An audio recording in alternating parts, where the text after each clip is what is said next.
यीशु मसीह के नाम में आप सबकी सलामती हो।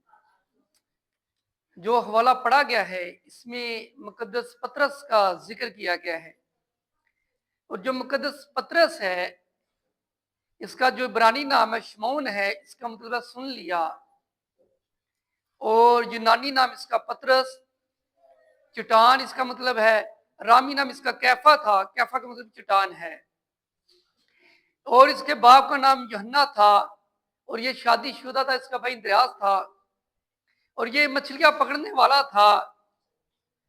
और इसकी बैबली सिफत ये है कि ये लीडर था। और मुकद्दस पतरस जो है ये यीशु मसीह से मोहब्बत करने वाला शागिर्द था। यीशु मसीह पर ईमान लेकर आया, फिर उसकी पैरवी करने लगा, फिर उसका शागिर्द बन गया। आमीन। तो ये बहुत जल्दबाज भी था, हर बात में बहुत जल्दी करता था। जैसा कि यीशु मसीह ने कहा कि मेरा वक्त करीब आ गया है, तो उसने उस वक्त भी जल्दी की। फिर यीशु मसीह जब शागिर्दों के पांव धो रहा था उस वक्त भी इसने जल्दी की कि आप मेरे पांव ना धोएं। फिर इसने इकरार किया कि आप मुझे सर से लेकर धोएं। तो एक जगह पर शागिर्द छोड़कर जा रहे थे तो पतरस ने कहा, यीशु मसीह हम कहां पर जाएं, जिंदगी की बातें तेरे पास हैं। आमीन। तो यीशु मसीह ने जब इसे शागिर्द बनाया तो उसने कहा यीशु मसीह ने कि आज से तू मछलियां नहीं बल्कि आदमियों को पकड़ेगा। आमीन। आदमियों को पकड़ने से मुराद ये है कि यीशु के पास लेकर आएगा, शागिर्द बनाएगा। और जब यीशु मसीह मुर्दों में से जी उठा तो यीशु मसीह ने मुकद्दस पतरस से कलाम किया और उसको वो वादा याद दिलाया। यीशु मसीह ने कहा कि आज से तेरा नाम शमौन नहीं बल्कि पतरस, पीटर, पीटर का मतलब चट्टान, पत्थर, ये नहीं कि इस पर मैं अपनी कलीसिया बनाऊंगा, आसमान की बादशाही कुंजियां तुझे दूंगा। आमीन। और मुकद्दस पतरस ने कुंजियों का खूब इस्तेमाल किया। जब ईद पैंतीकोस के रोज उसने कलाम किया तो 3,000 लोगों ने तौबा की, बपतिस्मा लिया और यीशु मसीह पर ईमान लेकर आए। आमीन। और नए अहदनामा में यीशु मसीह के बाद अगर सबसे ज्यादा किसी नाम का जिक्र आया है तो यीशु मसीह का। किसका? यीशु मसीह के बाद मुकद्दस पतरस का। और मुकद्दस पतरस को उल्टी सलीब दी गई। इसने कहा कि मैं इस काबिल नहीं समझता कि मेरा नजात देने वाला, मेरा नजात दहिंदा, उसे सीधी सलीब दी गई, मैं इस काबिल नहीं, मुझे उल्टी सलीब दी जाए। तो इसका जो शमौन नाम था इसमें 52 दफा इसका जिक्र है और पतरस नाम 183 बार आया है। और शमौन नाम के 14 लोग थे में, लेकिन पतरस नाम का एक ही शख्स था। तो जो हवाला पढ़ा गया है, लिखा कि याफा में एक शागिर्दा थी, उसका नाम तबीता था। उसका क्या नाम था? तो उसके नाम का मतलब क्या है? हिरनी। वो बहुत ही नेक काम और खैरात किया करती थी। आमीन। देखिए, जो नेक काम करते हैं, खैरात करते हैं, खुदा के लिए हदिया जा देते हैं, तो उनका नाम बैरंगस में लिखा जाता है। आमीन। लिखा गया। और एक वक्त आएगा कि जो ईमानदार इस दुनिया को छोड़कर चले जाते हैं, चाहे वो बहन हो चाहे भाई हो, जो ईमानदार हैं, जो जान दिन तक वफादार रहते हैं, उनका नाम किताब हयात में लिखा जाता है। आमीन। तो लिखा कि ये नेक थी, नेक काम करती हो, खैरात किया करती थी। वो ऐसी बीमार होगी कि मर गई और उसे नहला कर बाला खाना में रख दिया। बाला खाना कहती है जो घर के ऊपर वाला कमरा हो लेदा से। तो लिखा है, और चूंकि याफा के नजदीक पतरस था तो शागिर्दों ने 2 आदमी भेजे कि मुकद्दस पतरस को बुला कर लाए। किसको बुला कर लाए? पतरस को। क्योंकि वो जानते थे कि मुकद्दस पतरस खुदा का बंदा है, खुदा का रसूल है, खुदा का खादम है, खुदा का शागिर्द है। और खुदा ने आसमान पर जाते हुए अपने शागिर्दों को अख्तियार दिया था कि चलते चलते मेरे नाम की मनादी करना, बीमारों पर हाथ रखना, उनको अच्छा करना, बुजुर्गों को अजीमता, बुजुर्गों को क्या करना? आजाद करना, और मुर्दों को क्या करना? जिंदा करना। इससे पहले अगर हम देखें कि मुकद्दस पतरस ने 8 वर्ष से जो बीमार था, चारपाई पर मफलूज था, उसे भी शिफा दी थी। वो चल फिर नहीं सकता था। महफूज कहते हैं वो शख्स जो चारपाई पर पड़ा रहा हो, वो चल फिर ना सके। जैसे आज के वक्त में जिसे हम फालज कहते हैं, जिसे फालज का मरीज हो जाता है वो चल फिरे।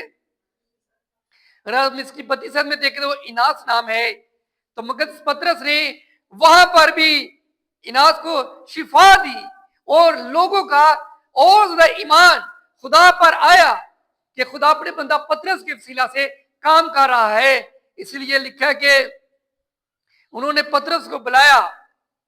और ये जो बहन थी ये काम क्या करती थी? कपड़े सिलाई करती थी। क्या करती थी? कपड़े सिलाई करके अपने खानदान के लिए वो काम करती थी। और ये कपड़े सिलाई करती थी, अपने खानदान की खिदमत करती थी, कपड़े सिलाई करती थी। और लिखा कि बहुत सारी औरतें बहनें वो दिखा रही हैं कपड़े कि ये तबीता ने बनाए थे। ये किसने बनाए थे?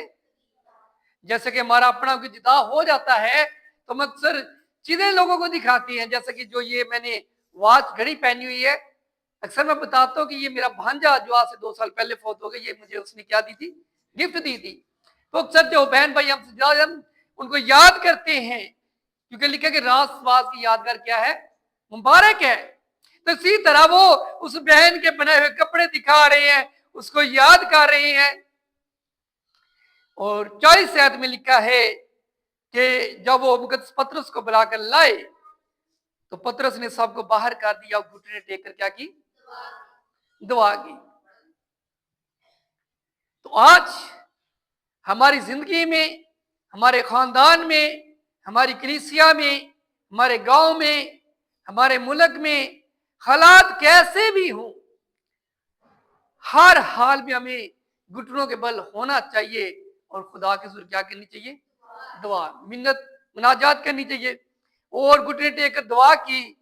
और मुकद्दस पतरस तबीता की लाश की तरफ देख रहा है और दुआ कर रहा है और कह रहा है, ऐ तबीता उठ। बस उसने अपनी आंखें खोल दी और पतरस को देखकर उठ गई। हालेलुया। और उसने उसका हाथ पकड़ कर उसे उठाया और मुकद्दसों और बेवाओं को बुलाकर उसे जिंदा उनके सुपुर्द किया। ये बातें याफा में मशहूर होगी और बथेरे खुदा पर ईमान लाए। आमीन। तो ये बहन जो थी ये ईमानदार थी, ये काम करती थी। और देखिए आज बाइबल में उसका नाम लिखा गया। तो बिल्कुल इसी तरह हमेशा की जिंदगी में जाने के लिए, इटर्नल लाइफ पाने के लिए, ये एक मौत जो है ये एक रास्ता है। इस मौत से निकलकर हमने हमेशा की जिंदगी में जाना है। किस जिंदगी में जाना है? क्योंकि कांग्रेस में लिखा है कि जो इंसान इस दुनिया में आया है एक न एक दिन उसे मरना है। क्या है? और मरने के बाद क्या है कि जब यीशु मसीह आएगा, क़यामत होगी, तो पहले वो जो ईमानदार हुए मुर्दों में से जी उठेंगे, फिर हम जो ईमानदार बाकी होंगे हवा में उड़कर उसका क्या करेंगे? इस्तेमाल करेंगे। आमीन। तो ये दिखाया गया कि जिस तरह ये तबीता जी उठी है, ये ईमानदार थी, खुदा पर ईमान लेकर आई। बिल्कुल इसी तरह वक्त करीब है, क्योंकि कलम में लिखा, देख मैं जल्द हर एक काम के मुआफिक बदला देने के लिए अजर मेरे पास। उसने कहा देख मैं जल्द आने वाला हूं। और बिल्कुल इसी तरह जिस तरह ये तबीता मसीह में सो गई और जो बहन भाई मसीह में सो गए हैं, पहले तो वो जी उठेंगे जो बाकी जिंदा के वहां पे उठकर उसका क्या करेंगे? इस्तेमाल करेंगे। जैसा कि आप सब जानते कि पिछले हफ्ते मेरी मामा भी मसीह में सो गई हैं। तो मैं आप सबका भी शुक्रगुजार हूं कि आप सब दुख में बराबर के शरीक हुए आए। जो नहीं आ सके मुझे पता कि वो घर बैठकर तसल्ली बनाने के लिए क्या करते रहे? दुआ। तो बिल्कुल इसी तरह एक ना एक दिन हम सब ने जाना है, लेकिन करना हमने क्या है कि अपने आप को तैयार करना है। क्या करना है?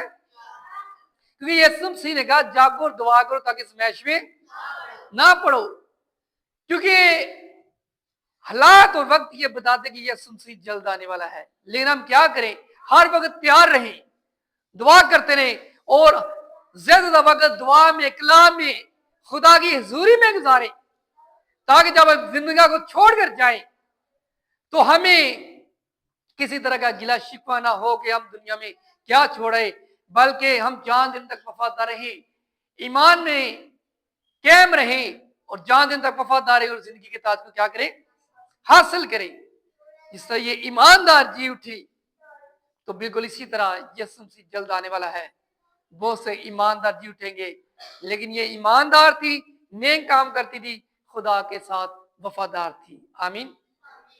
बिल्कुल इसी तरह आज हमारे लिए हासिल कलाम ये है कि नेक काम करने में हिम्मत ना हारे और खैरात किया करे, खुदा के लिए दिया करें और खुदा के कलाम का जिंदगी भी बसर किया करें। तो खुदा मुझे और आपको इस पाक से बख्शे। आमीन।